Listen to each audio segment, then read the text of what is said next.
আসসালামু আলাইকুম রহমতুল্লাহ বারকাত। বন্ধুরা কেমন আছেন? বন্ধুরা, আজ আমি আপনাদের সামনে ভাগ্য সম্পর্কে 137টি হাদিস আমি সংগ্রহ করেছি। সেগুলো এক এক করে পেশ করব এবং ভাগ্য সম্পর্কে বিস্তারিত জানা প্রতিটা মানুষের জন্য অত্যন্ত জরুরি। কারণ আজ মানুষ এই ভাগ্য সম্পর্কে সহি শিক্ষা না থাকার কারণে তারা বিভ্রান্ত হচ্ছে। তাদেরকে অনেকে তাদের মধ্যে ভুল ঢুকিয়ে দিচ্ছে। তাদেরকে মানুষ যা তা বলে দিচ্ছে, সেগুলো বিশ্বাস করে নিচ্ছে। কেউ বলছে হাত দেখে ভাগ্য নির্ণয় করা যায়, ভাগ্য বলে দেওয়া যায়। কেউ বলে তিল দেখে, আপনার শরীরে তিল আছে, তিল দেখে ভাগ্য বলা যায়। তো এরকম অনেক রকমের বিভ্রান্তিতে মানুষ পড়ে যাচ্ছে। কিন্তু আসলে ভাগ্য সম্পর্কে সঠিক শিক্ষা আমরা কোথায় পাবো? একমাত্র রাসূলুল্লাহ সাল্লাম যে শিক্ষা আমাদেরকে দিয়ে গিয়েছে, ওই শিক্ষা যদি আমরা গ্রহণ করি, সেটাই আসল শিক্ষা। তো ভাগ্য সম্পর্কে 137টি হাদিস আছে, আমি এগুলো সংগ্রহ করেছি। এবং এই হাদিসগুলো সবার জানা নেই। আমাদের সমাজে সাধারণ মানুষ তো জানেই না। যারা আলেম ওলামা আছে, তিনারাও হয়তো এত ঘাটাঘাটি করেন না, এই জন্য তিনারা হয়তো জানেন না। এবার যারা মাদ্রাসায় পড়াশোনা করে, মাদ্রাসায় পড়ায়, হয়তো তারা জানবে, কিন্তু তারা জানার পরে সেগুলো প্রচারের ব্যবস্থা করেন না। ঠিক আছে? কিন্তু আমি আরেকটা কথা বলে দিচ্ছি। আল্লাহ নবী সাল্লাল্লাহু আলাইহি ওয়াসাল্লাম বলছে, যে ব্যক্তি আমার হাদিস শোনার পর সেটা সামনে প্রচার করলো না, সামনে এটা মানুষের সামনে তুলে ধরলো না, তার চেহারা বেনূর হয়ে যাক। আল্লাহ নবী সাল্লাল্লাহু আলাইহি ওয়াসাল্লাম এভাবে বদদুয়া দিয়েছেন। ঠিক আছে? তো এই জন্য বন্ধুরা, আমি আপনাদের সামনে আল্লাহ নবী সাল্লাল্লাহু আলাইহি ওয়াসাল্লামের এই বদদুয়া থেকে বাঁচার জন্য আমি যে হাদিসগুলো পেয়েছি, 137টা হাদিস, ওইটা আপনাদের সামনে এখন পরিবেশন করতে চাই এবং খুব শর্টকাটে পরিবেশন করব। 137টা ভিডিও তৈরি হবে, এক একটা ভিডিওতে এক একটা হাদিস আমি বর্ণনা করব। ঠিক আছে বন্ধুরা? দেখুন, আজ আমাদেরকে কিভাবে বিভ্রান্ত করা হচ্ছে। বলছে পাথর ব্যবহার করলে ভাগ্য পরিবর্তন হয়। তারপর আপনার আরো কত রকমের কত কি আছে, এই সমস্ত ব্যবহার করলে কি হয়, ভাগ্য পরিবর্তন হয়। এ সম্পর্কে আমি পরে দেখাবো আপনাদেরকে কিভাবে বিভ্রান্ত হচ্ছে মানুষ। তো বন্ধুরা, আমি আপনাদের কাছে অনুরোধ করব যে আপনারা এই হাদিসগুলো, সমস্ত হাদিসের যে ভিডিও তৈরি করব, সেগুলো এক এক করে অবশ্যই দেখবেন। তাহলে আপনি অনেক রকমের ফিতনা থেকে বেঁচে যাবেন, অনেক রকমের অশান্তি থেকে বেঁচে যাবেন, অনেক ক্ষতির থেকে বেঁচে যাবেন। যদি আপনার উপর বিপদ আপদ আসে, তাহলে আপনি জেনে নেবেন সেটা ভাগ্যে লেখা ছিল, এই জন্য এসেছে, আল্লাহ লিখে দিয়েছে, এই জন্য এসেছে।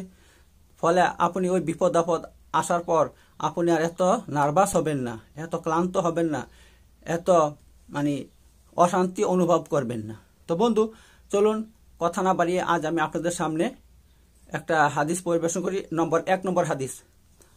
এই হাদিসটা আপনার তিরমিজির মধ্যে আছে। হাদিসটা 1743 নম্বর হাদিস, আর দ্বিতীয় খণ্ডের মধ্যে হাদিসটা রয়েছে। ঠিক আছে? তিরমিজির হাদিসটা হচ্ছে এই, বিসমিল্লাহির রহমানির রহিম। আন জাবির ইবনে আব্দুল্লাহ ক্বালা ক্বালা রাসূলুল্লাহ সাল্লাল্লাহু আলাইহি ওয়াসাল্লাম, লা ইউমিনু আবদুন হাত্তা ইউমিনা বিল কদরি খাইরিহি ওয়া শাররিহি হাত্তা ইয়ালামা আন্না মা আসাবাহু লাম ইয়াকুন লিয়াখতিয়াহু ওয়া আন্না মা আখতাহু লাম ইয়াকুন লিয়ুসিবাহু।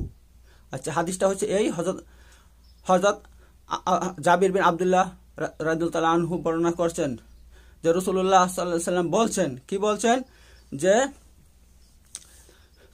কোনো বান্দা, কোনো ব্যক্তি ততক্ষণ পর্যন্ত মুমিন হতে পারবে না যতক্ষণ পর্যন্ত সে ভাগ্যের উপর বিশ্বাস না করবে। চাই ভাগ্য খারাপ হোক অথবা ভালো হোক, যতক্ষণ তার উপর বিশ্বাস না করবে, সে মুমিন হতে পারবে না। তেমনি ভাবে তাকে এটা বিশ্বাস করতে হবে যে আমার যে বালা মুসিবত এসেছে, সে তার থেকে কখনো বাঁচতে পারতো না। আর যে বালা মুসিবত থেকে সে বেঁচে গিয়েছে, সেটা কখনো তার উপর আশার ছিল না। ঠিক আছে? দুটো জিনিস, যে বালা মুসিবত থেকে সে বেঁচে গিয়েছে, সেটা কখনোই তার উপর আশার ছিল না, কখনোই আসতো না সেটা। আর যার থেকে বাঁচতে পারেনি, যে মুসিবত এসে গিয়েছে, তার থেকে কখনো সে বাঁচতে পারতো না। যতই সে তদবির করুক, তাকে বাঁচার জন্য বাঁচতে পারতো না। কারণ আল্লাহ তার ভাগ্যে লিখে দিয়েছে বালা মুসিবত, তাই এসেছে। সে তা থেকে চেষ্টা করুক, বাঁচতে পারতো না। ঠিক আছে? তো এই হাদিসটা আপনার, এর মধ্যে যদি আমরা এবার ঈমান নিয়ে আসি, হ্যাঁ, তাহলে আমাদের উপরে যে সমস্ত বালা মুসিবত আসছে, হঠাৎ করে চলে আসে, আমরা তো অনেক সময় বেঁচে থাকার চেষ্টা করি, তারপরে যে সমস্ত বালা মুসিবত চলে আসে, যদি তাহলে আমরা কি ধরে নিব যে আল্লাহ লিখে দিয়েছে তাই এসেছে, আল্লাহর হুকুমে এসেছে, আমরা কখনোই তার থেকে বাঁচতে পারতাম না। আর যদি হঠাৎ দেখা গেছে কোনো দুর্ঘটনা থেকে বেঁচে গিয়েছি, হঠাৎ বেঁচে গিয়েছি মানে একটুর জন্য, তার মানে কি ওই মুসিবত আমাদের উপর কখনো আশা ছিল না, আমাদের উপর আশা ছিল না, বেঁচে গেছি, আল্লাহ লিখে দিয়েছে যে তুমি এই মুসিবত তোমার আসবে না, তাই আমাদের উপর আসেনি। তো বন্ধু ঠিক আছে, আমি তো এখানে শেষ করে দিচ্ছি, বেশি বড় করবো না ভিডিও। হ্যাঁ, তাহলে আমি ভাগ্য সম্পর্কে 137টা হাদিস আপনাদের সামনে পরিবেশন করব। এইটা হচ্ছে 1 নম্বর, ঠিক আছে। তারপর দ্বিতীয় নম্বরে দ্বিতীয় হাদিস পরিবেশন করব। এবার আমি 137টা হাদিসের 37টা ভিডিও 137টা ভিডিও তৈরি করব, ঠিক আছে। আপনারা অবশ্যই এগুলো দেখবেন, তাহলে আপনাদের অনেক উপকার হবে। ওকে বন্ধু, রাখলাম। আর কমেন্ট ভালো করবেন, খারাপ করবেন না। যারা, একটা কথা বলে দিচ্ছি, আমি যে সমস্ত ভিডিও তৈরি করি, ভিডিওর মধ্যে সেগুলো ভাইরাল হয়ে যায় ব্যাপকভাবে, মনে রাখবেন ইউটিউবও কিন্তু বোকা নয়। ইউটিউব যে সমস্ত ভিডিও আমরা তৈরি করি সেগুলো দেখে, ওরা পরীক্ষা করে দেখে সে ভিডিওগুলো ঠিক না ব্যাঠিক। যদি দেখে হ্যাঁ সঠিক, তবে সেগুলো ভিডিও ভাইরাল করে মানুষের সামনে প্রচার করে। আর যদি খারাপ ভিডিও হয়, যেটা 2 নম্বর কথাবার্তা বলছে, তাহলে কিন্তু ওই ভিডিও কখনো ইউটিউব সামনে রাখবে না, মানুষের সামনে রাখবে না, সেটা পিছনে করে দিবে, কেউ দেখতেই পাবে না, ঠিক আছে। এই নম্বর 1 নম্বর কথা। আর 2 নম্বর কথা হচ্ছে, কোনোদিন আমি খারাপ ভিডিও মানে এমন ভিডিও তৈরি করি না যেটা মানুষের জন্য মানে ফায়দা হবে না, উপকার হবে না, কখনো না। আমি নিজে পরীক্ষা নিরীক্ষা করার পর সে সমস্ত ভিডিও আপনাদের সামনে উপস্থাপন করি। আজেবাজে ভিডিও আমি তৈরি করি না। আর যেগুলো আমি ব্যবহার করি না, কিন্তু সে সম্পর্কে আমি মানুষের কাছে জানি। প্রথমে জানার পর যখন দেখি 100%-এর মধ্যে 80% মানুষ বলছে হ্যাঁ এটা ভালো, তখন সেই ব্যাপারে আমি আপনাদের সামনে কথা বলি।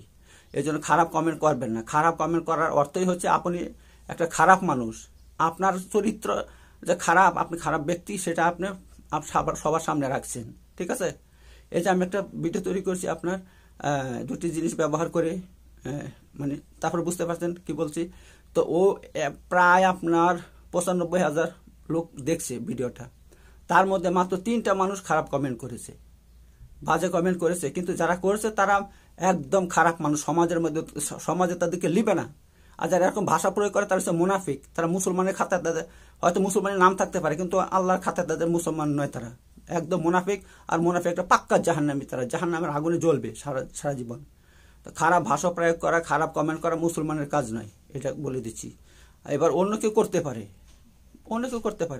হিংসা করে করতে পারে, ঠিক আছে। তা যাই হোক, আপনাদের হিংসাও দূর হয়ে যাবে যদি আপনারা এই সমস্ত হাদিসগুলো শুনেন। এবার ভাগ্য সম্পর্কে আমি হাদিসগুলো বলবো আপনাদের সামনে এক এক করে, সমস্ত শুনবেন। আপনাদের কাছে এটা আমার অনুরোধ থাকলো। ওকে বন্ধু, রাখলাম। তো ভালো থাকবেন। ওকে।